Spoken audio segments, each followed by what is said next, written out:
네, 전국에 계신 수험생 여러분 안녕하세요. 반갑습니다. 효율적인 알고리즘으로 실전에 도전하라. 저는 EBS 수학 영역의 최경훈이고요.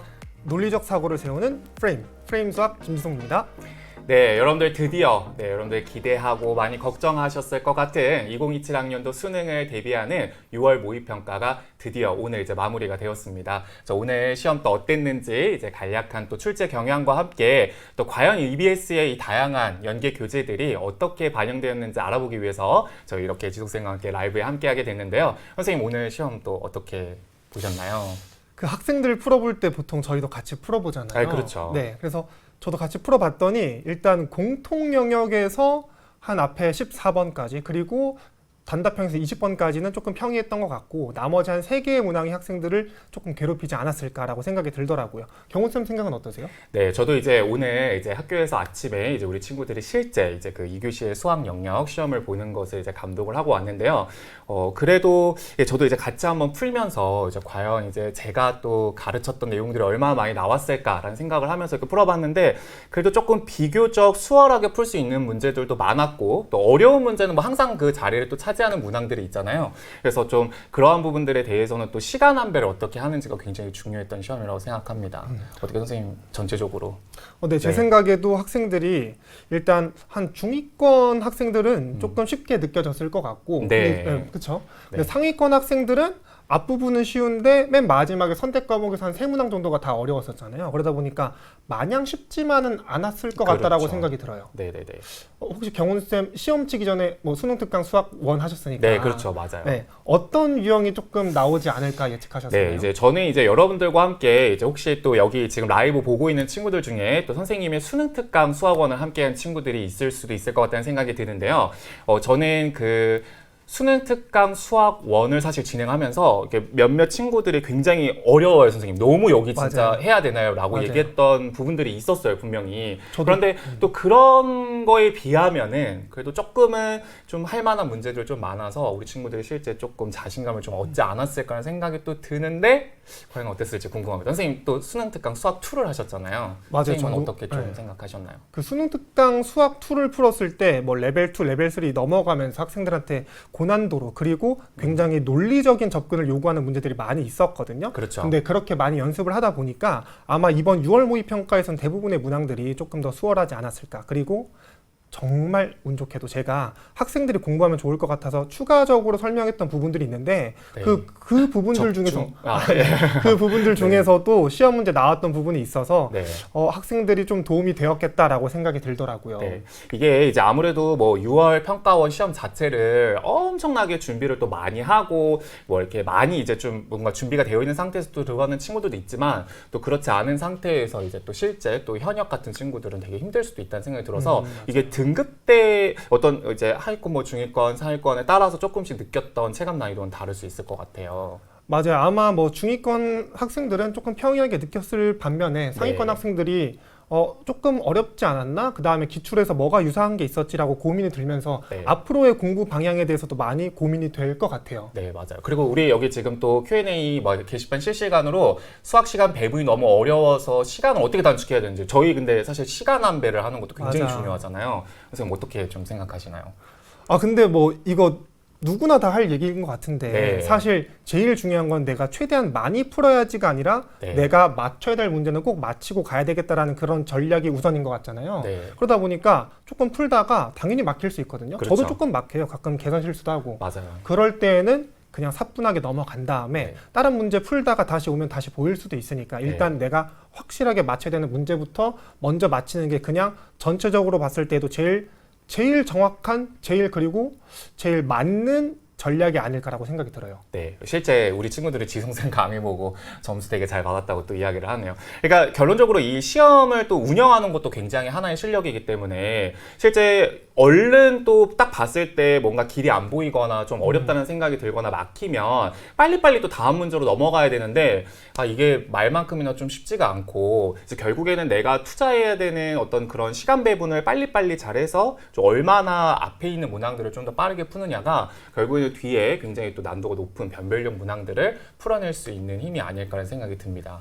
선생님 한 번만 네, 읽어주세요. 선생님, 개념에 익숙하다 생각했는데 문제 적용이 안 됩니다. 네. 풀이량을 늘리는 게 좋을까요? 아니면 개념서부터 다시 봐야 할까요? 이렇게 물어보는데 선생님 네. 생각 어떠세요? 이게 사실 저는 개념에 익숙하다라는 말이 어쩌면 내 개념을 정확하게는 또 모를 수도 있다라는 생각이 조금 듭니다. 왜냐면은 정말로 내가 누군가에게 설명할 수 있을 정도까지 이렇게 탄탄하게 이렇게 해줘야 되거든요. 네, 뭐라고? 경훈쌤 잘생겨서 강의 맨날 챙겨봤습니다. 감사합니다.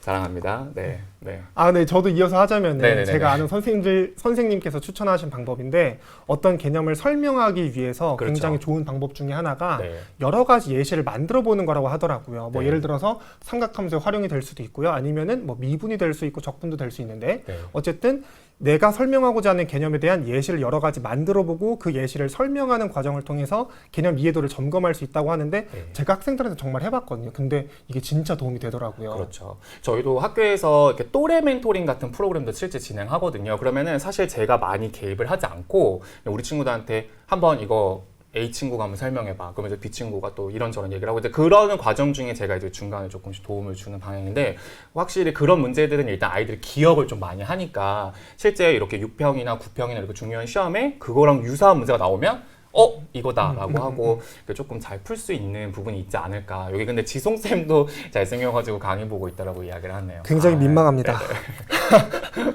네. 그렇다면 선생님 이제 우리 본격적으로 이제 오늘 이 시험 분석 이제 우리 어떻게 됐는지 한번 자료를 통해서 한번 좀 살펴보는 시간을 네. 가지려고 하는데 제가 먼저 해봐도 괜찮을까요? 네, 수원수도 빨리 해주시죠. 네, 그럴까요? 네, 네. 알겠습니다. 네. 그러면은 저랑 함께 이동해서 한번 우리 경향 분석 한번 해보도록 하겠습니다. 자, 여러분들 이제 그 6월 모의평가 이제 그 수학 이제 어떻게 출제되는지 한번 공통 과목부터 한번 보도록 할 건데요. 일단은 선생님이랑 이제 수학원부터 차례대로 한번 출발해 보도록 하겠습니다. 자, 같이 함께 한번 보도록 하죠. 일단 간단평을 딱 한번 선생님하고 이야기를 해보자면 수학 1에 있어서는 딱 여기 있는 이 별표 2개짜리 22번 문항을 제외하고는 전체적으로 충분히 할 만한 문항들이 많이 출제됐다고 생각이 들었습니다. 아까 전에 선생님의 수능특강 수학원을 열심히 공부했더라면 분명히 다른 문항들은 너끈히 좀 맞출 수 있는 문제들이 출제가 되었다라고 선생님은 보여지는데요. 선생님은 일단은 이 수학 1에서 여러분들과 함께 좀 주요 문항으로 한번 좀 살펴볼 것들은 14번하고 20번하고 22번을 제가 가져왔습니다. 여러분 14번 문제 혹시 기억나시나요? 기억나나요? 네. 여러분들 기억을 꼭 해주셔야 돼요. 자, 14번 문제는 삼각함수의 그래프를 이용해서 삼각 방정식의 실근 개수 구하는 거였는데 여러분들 잘 이제 세워서 문제를 풀었다면 또 그렇게 어렵지는 않게 풀었을 수 있지만 여기 이제 조금 이제 넘어갈 때 잘 넘어갈 수 있었느냐가 관건이었을 것 같고요. 그다음에 이제 20번 문제는 이게 지수함수와 로그함수가 좀 특이하게 이제 빈칸 채우기 문장으로 좀 등장해서 우리 친구들이 이게 왜 여기서 나오지? 라는 생각을 조금 했을 수도 있을 것 같다는 생각이 듭니다. 그리고 지금 계속해서 올라오고 있는데 22번 문제, 네, 인정합니다. 많이 어려웠을 것으로 이제 보여집니다. 이제 수열의 기납적 정의가 이것이 과연 이제 다시 부활한 것인지 그래서 특정항을 구하는 건데 결론적으로 선생님이 여기 써놨던 것처럼 이제 요 문제에 투자할 수 있는 시간을 얼마나 가지고 갔었느냐가 굉장히 좀 중요하지 않았을까라는 생각이 조금 들었습니다. 하지만 이제 여러분들 우리가 각 단원에서 나와야 될 아주 고난도 문제, 변별력 문항들, 뭐 지수함수, 로그함수의 고난도 문제, 또 도형 문제, 또 등차수열 문제 같은 것들은 아직 좀 출제가 안 된 경향도 있기 때문에 우리 친구들 조금 더 연습을 해줘야 되니까 이제 참고로 한번 살펴보시면 좋을 것 같습니다. 자, 우리 대표 연계 문항들 한번 보면요. 자, 지금 여기 이제 우리 그 20번 빈칸 채우기 문항들이 결론적으로는 저희가 로그함수와 지수함수의 어떤 이런 대칭성이 있는 것들을 이미 벌써 우리가 사실 수능특강에서 훨씬 더 이 문제가 더 어렵게 우리가 연습을 했기 때문에 오히려 이런 문제들은 더 쉽게 풀 수 있지 않았을까. 그래서 선생님이 조금 다른 것들은 좀 매우 무난하게 출제됐다라고 보여졌고요. 우리 이어지는 이제 수학2 문제도 한번 살펴보도록 하겠습니다. 자, 우리 수학2도 이제 전체적으로 고르게 11문항 이제 똑같이 수학1하고 출제가 됐는데 일단 간단평을 한번 좀 해보자면 전체적으로는 좀 무난한 평이한 수준이었지만 여기 21번과 15번 미분과 적분에서 하나씩은 고난도 문항이 좀 출제가 돼서 굉장히 여러분들 기억에 많이 남을 시험이었을 거라고 생각이 듭니다. 이 두 문항은요. 전체적으로 좀 주요 문항을 한 번만 좀 살펴보면요. 제가 일단 11번, 13번 그 다음에 15번, 21번 이렇게 이제 제가 잡았는데 11번 문제는 일단 극한의 구조에 대해서 묻는 문항이 나왔는데 요거 원래는 조금 더 사실 어렵게 나오잖아요. 그런데 조금은 난도가 조금 하락한 그런 경향이 좀 보여집니다. 익숙한 표현들 나왔고요. 13번 문제 되게 재밌게 선생님 그쵸? 아까 전에 저희 이야기 나누면서 되게 재밌게 풀었다고 생각이 들었는데 정적분으로 정의된 함수를 기억, 니은, 디귿 문제의 넓이까지 활용하면서 문제가 출제됐습니다. 자, 15번 문제와 21번 문제 결국에는 이제 그래프를 추론하면서 이게 어떤 상황을 말할 건지에 대한 그런 어떤 해석을 조금 해야 되는 문항들이 조금 어려웠을 것 같다는 생각이 들어요. 여기는 이제 절대값이 포함된 함수의 정적분과 그다음에 정적분의 절대값을 비교할 수 있느냐 이제 우리 친구들 잘 눈을 크게 뜨고 보면은 좀 좋을 것 같고요. 그 다음에 이제 그 21번 문제는 뭐 계산 실수 굉장히 많다고 하는데 그쵸 여기서도 당연히 그런 실수가 나올 수 있죠. 그 다음에 21번 문제 같은 경우에는 이제 최대값 이제 그 구하는 과정 중에서 뭐 함수의 연속성도 판단하고 또 이게 어디서 연속이 탈락될 것인가 불연속이 될 것인가 이런 것들을 조금 추론하면서 가는 것들이 조금은 난해하다라고 느꼈을 친구들이 있었을 것으로 선생님은 보여집니다. 근데 이제 앞으로 또 여기 지송쌤과 함께 또 열심히 EBS 연계 교재들 공부하면서 극복하면 계산 실수도 줄일 수 있을 거고 앞으로 더 좋은 점수를 받을 수 있을 거라고 보여져요. 우리 거의 뭐 비슷한 문제가 이렇게 출제될 정도로 거의 좌우가 엄청 비슷하죠. 위치가 같아질 때 뭐 거리의 최대값은 V1, V2 주는 구조 굉장히 익숙하게 출제가 돼서 우리 친구들 대표 연계 교재를 많이 풀어봤다면 어렵지 않게 해결할 수 있을 거라고 볼 거라고 보여집니다. 뭔가 연계가 계속 된 것 같은데 문제가 계속 안 풀려서 근데 여러분들 그러니까 계속해서 저희가 이런 문제들에서 묻고 있는 개념이 어떤 것일까 꼭 설명하면서 좀 여러분들 것으로 내재화시키고 반복 학습을 통해서 익숙해질 때까지 계속해서 반복하는 것이 무엇보다 중요하다고 생각이 듭니다. 우리 이어지는 선택 과목 확률과 통계도 한번 좀 봐보도록 할까요? 확률과 통계는 이제 이 확률과 통계는 일단 특이한 점은 하나는 우리 통계가 미출제 범위이기 때문에 이제 문항이 전체적으로 사이즈가 조금은 요 앞에 1단원과 2단원으로 묶여 있죠. 간단평은 그래도 매번 나오던 익숙한 모양의 이제 그 유형에서 출제가 됐고 결국에는 경우의 수 케이스를 잘 분류해서 해석하는 것이 중요했다. 여기 뭐 기출문제는 다 풀 줄 아는데 새로운 모의고사만 보면 아이디어가 안 떠올라요. 하지만 굉장히 익숙한 유형들 많이 출제됐습니다. 여러분들 많이 연습하면 충분히 맞출 수 있어요.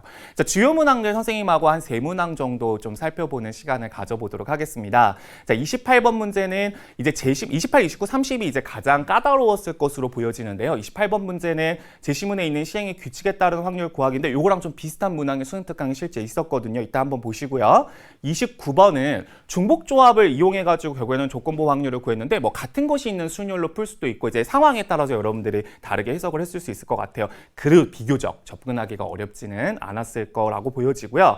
그 다음에 30번 문제는 이제 그 검은 공의 그 이제 역할이 무엇이었을까? 이제 그거를 결국에는 특정 공이 이웃하지 않도록 나열하는 경우의 수와 연관지어서 여러분들이 좀 잘 설명할 수 있어야 됐었다라는 것이 굉장히 중요했었던 결국에는 케이스 분류를 해가지고 경우의 수를 잘 세는 것이 궁극적인 확률과 통계 이번 시험의 포인트였다라고 생각해 주시면 좋을 것 같습니다.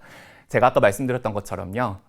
그 어려운 문제가 많았는데 다음은 어떻게 준비하면 될까요? 한번 여기 연계 교재 자료 한번 보시면 여기 보세요. 뒷면, 앞면, 뒷면, 앞면. 물론 이제 뒤에 있는 풀이 방향은 좀 다르게 풀어질 수도 있겠지만 저희가 내가 이거 어디서 많이 봤던 것 같은데 라는 그런 문제를 시험에서 만난다는 건 굉장히 저희에게 큰 어떤 뭐랄까 긴장감을 줄여주고 그래도 내가 공부한 거랑 좀 비슷해서 낯선 환경을 좀 줄여준다는 점에서 메리트가 있기 때문에 여러분들 이렇게 우리 EBS 연계 교재들 잘 공부하면서 앞으로 또 구평 수능을 준비하시면 되겠습니다. 자, 저와 함께는 이렇게 선택 과목 확률과 통계까지 알아봤고요. 미적분과 기하에 대한 선택 과목은 우리 이어서 지송쌤께서 설명해 주도록 하겠습니다. 선생님 한번 이제 설명해 주시겠어요? 내가 갖고 가야 되는구나. 네, 이어서 미적분과 기하를 함께 하도록 하겠습니다. 네, 미적 여러분들 아마 느꼈을 거예요. 27번까지는 비교적 할만했어요. 뭐 26번, 27번 거기서는 연계가 되기도 했지만 여러분들이 아마 다 느꼈다시피 27번까지는 그냥 기본적인 연산 문제를 묻고 있었기 때문에 비교적 수월했을 것 같은데 마지막 세 문제, 그 세 문제가 여러분들을 조금 더 괴롭혔을 것 같아요. 근데 이 시험이 얘기하고자 하는 바는 똑같아요, 여러분. 아까 김민재 선생님이랑도 얘기를 했거든요. 이 문제 물론 어렵지만 굉장히 기출에 충실했다. 플러스 그것도 심지어 작년 기출에. 여러분들 28, 29, 30 문항 배치랑 그 다음에 어떤 걸 여러분들한테 요구하고 있는지를 잘 살펴보시면 똑같아요. 미분 가능할 조건, 그 다음에 등비 수열 플러스 등차 수열, 이거 엮어서 급수 물어보는 거, 그 다음에 어떤 함수의 그래프 같습니다. 자, 그래서 28번부터 보자면 28번은 뭐 여러 가지 방법으로 풀 수 있어요. 뭐 매개변수 미분으로 풀 수도 있을 거고 음함수 미분으로 풀 수 있을 거고 그냥 합성함수 미분만 해도 괜찮거든요. 하지만 이 문제는 여러분들한테 굉장한 사고를 요구한다기보다 어떤 식을 세팅하고 그 식을 세팅한 이후에 그냥 성실한 계산을 요구하고 있었던 그런 문제라고 보여지고요. 29번은 그 기존에도 29번에서 이렇게 등비수열 플러스 등차수열을 물어봤었는데 이번엔 조금 더 어려웠던 것 같아요. 그 정수론틱하게 물어봤던 파트가 있었거든요. 근데 그 부분이 여러분들이 평소 해보지 않았던 거라서 더 어렵고 생소하게 느껴지지 않았을까 싶어요. 자, 그 다음 30번 같은 경우에는 미분 가능할 조건인데 이건 작년에도 뭐 3차 함수랑 다른 함수를 합성해서 물어봤었거든요. 이것도 마찬가지입니다. 자, 이제 이어서 기하로 넘어가도록 하겠습니다. 미적 연계문항 마저 보도록 할게요. 죄송합니다. 자, 여기 26번에는 두 개의 직선 사이에 이루는 각을 물어보고 있는데 여기 우리 수능 특강 36쪽 4번에서도 두 개의 직선이 이루는 예각의 크기를 물어보고 있어요. 이거는 그쵸, 탄젠트의 덧셈 뺄셈 공식을 이용해서 구하는 문제였죠. 자, 이어서 기하 또 해보도록 할게요. 자, 기하는 기하도 마찬가지예요. 앞에 27번까지는 비교적 수월하게 했고요. 그 다음에 28, 29, 30번이 조금 어려웠을 수 있는데 이것도 여러분 우리 수능 특강 그리고 기출문제에서 다뤄왔던 내용들이 거의 전부였으니까 그걸로 충분히 연습이 됐다면 이번 시험에서도 쉽게 도전했을 수 있을 거라고 생각이 듭니다. 자, 28번은 여러분 2차 곡선의 정의를 이용하는 그 타원 관련된 문제였는데 이게 뒤에 나오는 연계 문제거든요. 이따가 조금 더 후술해서 설명하도록 할게요. 자, 29번도 두 2차 곡선이 나와요. 포물선이랑 쌍곡선이죠. 근데 여러분 2차 곡선은 사실상 너무 정형화되어 있습니다. 이거는 정의를 쓰는 거예요.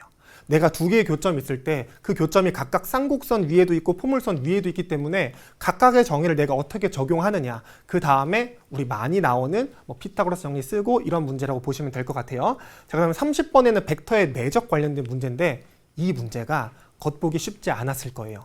근데 이거를 그냥 쭉 식으로 밀고 갈 수도 있고 아니면 여러분들이 조금 더 깊게 고민해보면 기하학적인 구조도 보이긴 보이거든요. 근데 뭐 어쩔 수 없죠. 만약에 여러분들이 시험장에서 그게 보이지 않는다면은 그냥 식으로 밀고 가는 것도 어떻게 보면 하나의 방향이 맞습니다. 그냥 쭉 밀고 가는 것도 그래 시험장에서 해볼 수 있다라고 생각이 들고요.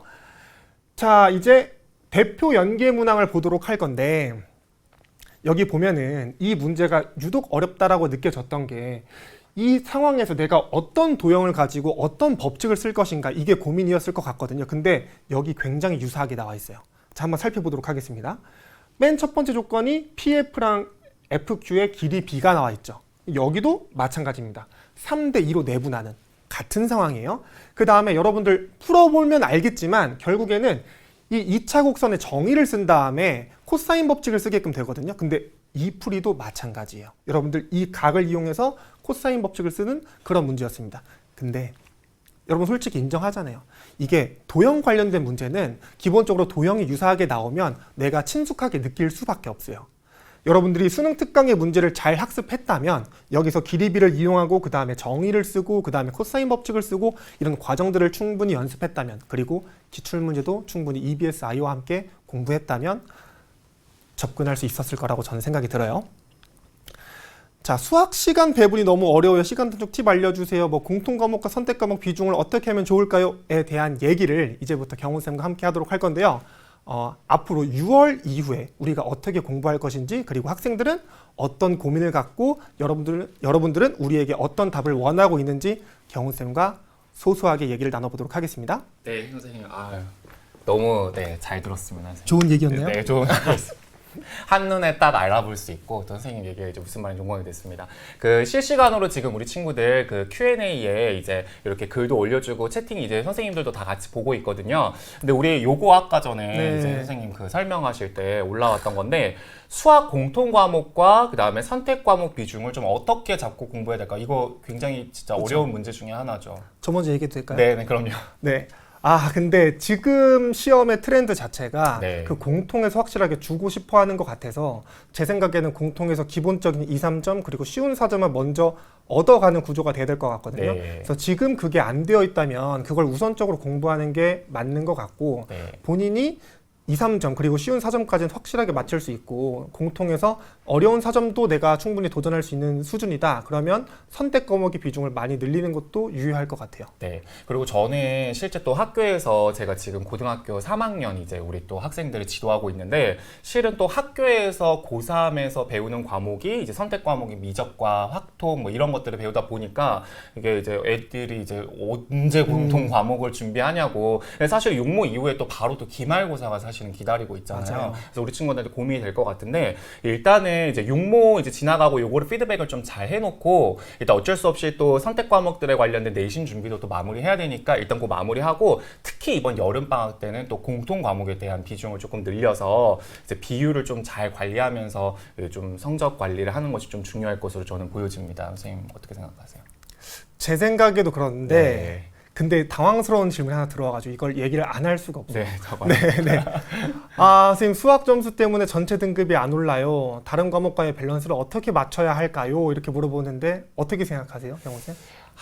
다른 과목과의 밸런스. 진짜 어렵죠? 너무 어려운 문제인 것 같아요. 근데 이거는 이게, 학생 네. 상황에 따라 다를 것 같아요. 이게 네. 수학 과목과 다른 과목의 등급 밸런스가 어떤지에 따라 다를 것 같고. 그렇죠. 또 수학만 잘하는 맞아요. 친구의 고민일 수도 있고. 네, 아니면 그다음 수학, 맞아요. 네. 수학만 어려워하는. 그리고 네.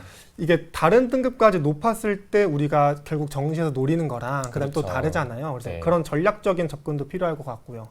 이건 진짜 어려운 것 같아서 이거는 학생이 본인의 등급대를 이용해서 담임 선생님과 상담을 해본다던가 아니면은 조금 더 우리의 얘기가 듣고 싶으면은 수강호기란에다가 남겨주면은 네. 저희가 한번 성심성의껏 상담을 해드리도록 하겠습니다. 네, 좋아요. 선생님, 이것도 좋은 질문 같아요. 구모 전까지 이거는 꼭 끝내야 된다라고 하는 공부를 알려주세요 이렇게 했는데 이것도 저희 이제 곧 그쵸. 오픈하는 그쵸. 감차인 그쵸. 네, 우리 수능 완성 오픈이 또 기다리고 있습니다, 선생님. 저는 수학원 수학2의 핵심 요약을 맡았고 저는 수학원 수학2 고난도를 맡았거든요. 네. 근데 여러분들 알다시피 이제 그 9월 모의평가부터는 수능 완성도 연계가 돼요. 맞아요. 두 번째 연계. 네, 그렇죠. 지금까지는 수능 특강 연계했는데 지금부터는 9월부터는 수능 완성도 연계되거든요. 그러니까 수능 완성을 가져가는 게 좋겠죠. 네, 맞습니다. 그리고 뭐 구모에 대해서 조금 더 얘기하자면 구모에서는 이제 처음으로 선택 과목의 그 시험 범위가 전범위로 그쵸, 바뀌잖아요. 완벽하게 맞아요. 네. 수능하고 똑같이. 그래서 놓쳤던 부분들을 또 공부할 필요가 있을 것 같습니다. 네, 네. 좋습니다. 쌤 저런 질문도 있는데 수학 네. 공부에서 매일 또는 주기적으로 꼭 해야 하는 것이 있나요? 일단 기본적으로는 선생님도 저희가 연산 실수 진짜 맞아요. 많이 하잖아요. 그래서 가벼운 연산 정도를 묻는 문제들은 정말 저희가 어떻게 보면 밥 먹듯이 매일 정말 기계적으로 반복을 하면서 숙달할 필요가 조금 있는 것 같습니다. 그리고 이제 어려운 문제들을 조금씩 또 도전하는 것이 조금 필요하다고 생각이 드는데 선생님 혹시 뭐 매일 꼭 해야 되는 그런 것들이 있을까요? 저 근데 너무 얘기하고 싶었던 게 이제 현역 같은 경우에 네. 여러분들이 뭐 기말고사, 그다음에 2학기 또 중간고사 그리고 여러 가지 생기부 활동들 하다 보면은 정신이 없을 수가 있어요. 근데 그럼에도 불구하고 기본적으로 수학 1, 수학 2 그리고 선택 과목 뭐 다른 과목 다 마찬가지예요. 네. 일정한 공부량을 꾸준히 가져가야 됩니다. 이게 어느 과목 나눌 거 없어요. 그냥 모든 과목을 조금씩은 계속해야 돼요.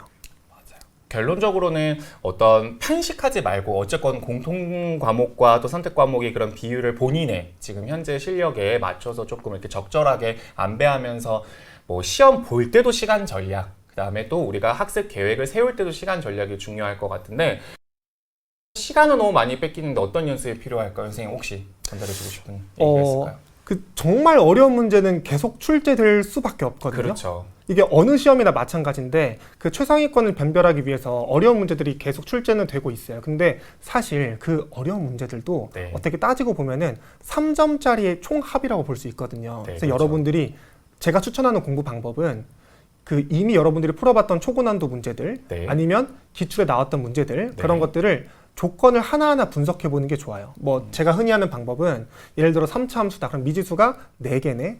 그쵸? ax 세제곱, bx 제곱, cx, d 이렇게 4개 있으니까 네. 조건이 4개가 나와야 되겠다. 그러면 이 문제의 발문을 하나하나 읽어보면서 조건 1, 2, 3, 4 이렇게 체크를 해보는 거죠. 그러다 보면은 내가 확신을 갖고 문제를 풀 수 있거든요.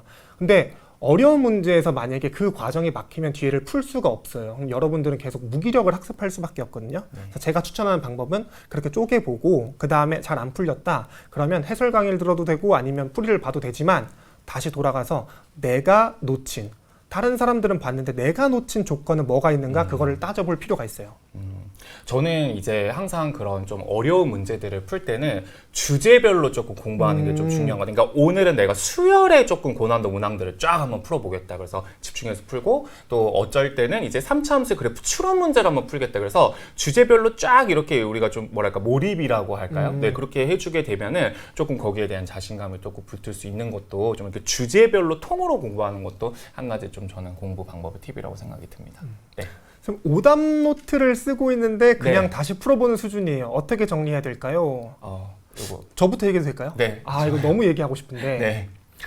저도 진짜 진심으로 공감하는 겁니다. 이 학생들이 오답 노트를 만들 때 오답 노트를 어떻게 예쁘게 만들지에 대해서 고민하는 친구들이 그렇죠. 있어요. 근데 오답 노트가 중요한 건 그게 아니거든요. 네. 사실 그냥 내가 어떻게 실수했는지, 내가 놓친 건 무엇인지거든요. 그래서 제가 하길 바라는 거는 오답 노트를 예쁘게 쓴다기보다 오답 일기처럼, 그러니까 내가 그렇죠. 문제에서 뭐 이렇게 접근했어야 됐는데 내가 잘못 들어갔다 이런 거를 일기처럼 남겨보는 것도 굉장히 좋습니다. 이게 사실 오답 노트를 그냥 작성만 하다 보면은 남의 풀이를 베껴 쓰기만 하거든요. 꾸미기만 하고. 근데 결국에 중요한 거는 내가 다음에 이 사고를 할 수 있을까 없을까니까 그런 거에 집중하면 좋을 것 같습니다. 네. 저도 조금 비슷한 질문을 받은 적이 있었던 게 결론적으로는 그 틀린 문제들에서 내가 해결해야 되는 알고리즘이 뭐였을까? 그러니까 여기서 뭐 직각을 발견을 했으면 내가 이러한 보조선을 그어봐야겠다라든지 뭐 절대값이 있으면 양수인지 음수인지를 먼저 따져본다든지 이런 약간의 행동 강령이 조금 약하게 되면 시험 때 더 긴장을 하고 당황하게 되는 것 같아요. 그래서 우리가 저기 뭐 또 방금 긴장해서 아는 문제까지 틀린다고 이야기를 하는데 결국에는 좀 반복 학습을 통해서 기본적으로 내가 기출 문제와 연계 교재에서 반드시 요거는 좀 요렇게 내가 도전을 해봐야겠다라는 행동 강령 아까 선생님이 얘기하셨던 이제 그거를 조금 우리가 좀 잘 정리해 두면 앞으로 다가오는 또 구평과 또 수능을 좀 잘 대비할 수 있을 거라고 좀 생각이 듭니다. 시험 때마다 긴장해서 아는 문제 계속 틀린다. 실전 모의고사 풀어보는 게 도움이 될까요? 이렇게 물어보는데 어떻게 생각하시죠? 일단 실전 모의고사를 준비하는 가장 큰 매력 포인트는 시간 관리 연습을 할 수 있다는 그쵸. 거예요. 근데 이전에는 저는 우선적으로 돼야 되는 거는 선생님 아까 저희 계속 얘기했던 것처럼 고난도 문항을 하나도 풀지 못하고 그 기본적인 연산 문제가 되어 있지 않은데 실전 모의고사만 푼다라는 건 선생님 저 너무 안 되죠. 의미가 없는 거 네, 같아요. 그렇죠. 그러니까 같이 챙기고 있느냐를 네. 확인할 필요가 있는 것 같아요. 네네, 맞아요. 내가 확실하게 풀 수 있는 문제를 맞히고 있는가. 네. 그거에 대한 연습도 따로 하시고 그 다음에 실전 모의고사처럼 시간 재고 압박감 느끼면서 해보는 연습도 같이 병행할 필요가 있는 것 같고요. 네. 그래서 기본적인 개념 공부와 그 다음에 또 실력을 유지하는 것과 또 모의고사 공부는 여러분들 이제 학생들마다 조금 비중을 같이 이렇게 갖고 가면서 좀 공부할 필요가 있다라고 선생님은 생각을 합니다. 네. 연계 교재랑 선택 과목 전범위 구모전에 챙기는 거 기억하고 강좌 들으면 임하겠습니다. 네, 너무 좋은 생각인데 여러분. 연계 교재 꼭 챙기셔야 되고 그 다음에 당연히 기출 그리고 전년도 기출. 그렇죠. 그 다음에 기출 문제. 육모까지. 네, 맞아요. 그래서 다가오는 그 기출 문제들 이제 전체적으로 좀 같이 했으면 좋겠고요. 우리 마지막으로 이 질문 한번 좀 받아볼까요? 그 수능 완성이랑 수능 특강이랑 같이 봐도 괜찮을까요? 저 이거 진짜 할 말도 있습니다. 그러니까 일단은 여러분 수능 완성은 전체적으로 저희가 조금 요약해서 핵심 포인트를 먼저 다루는 게 저희 거의 강의의 포인트예요. 여기 고난도 문제들 다뤄주시고 그런데 수능 완성을 들어서 잘 모르겠다. 그러면 수능 특강이나 수능 그쵸. 개념으로 가는 방향으로 여러분들이 역추적해서 어떤 것이 잘 안 되는 건지를 살펴보면서 공부하면 저는 더욱더 좋을 거라고 생각이 들어요. 선생님 근데 이제 그러니까요. 슬슬 네. 마무리할 시간이 되고 있는 것 같은데 네. 학생들한테 수험생들한테 꼭 해주고 싶은 한마디가 있다면 어떤 말 해주고 싶으세요? 일단은 자기 자신을 믿고 이제 앞으로의 유일한 경쟁자는 어제의 나라는 거를 꼭 잊지 말고 앞으로 꼭 그쵸. 성장하면서 공부하시기를 저는 바란다고 오리엔테이션을 얘기하거든요. 선생님은요? 저도 이제 어떤 말을 해주면 좋을까 고민을 좀 했는데 그 헤맨 만큼 내 땅이다라는 말이 있더라고요. 네, 그렇죠. 이제 학생들이 헤맸던 시간들이 무의미한 시간으로 느껴질 수도 있겠지만 결국에 나의 땅을 찾아가는 길이다. 그렇게 생각하시면 지난 시간에 약간 힘들었던 것도 긍정적으로 생각할 수 있지 않을까 생각이 듭니다. 학생들한테 또 해주고 싶은 말이 있다면 어떤 게 있을까요, 경호쌤? 저희 이제 인사를 해야 될까요? 인사를 해야 되는 생각이 왔습니다. 저희 여러분들 그 남은 시간도 우리 EBS 아이와 함께 2027 수능 화이팅, 화이팅! 하시길 바라면서 저희는 강의에서 또 좋은 네. 모습으로 찾아뵙도록 하겠습니다. 자, 고생 많으셨습니다. 저희 인사드릴게요. 안녕. 안녕.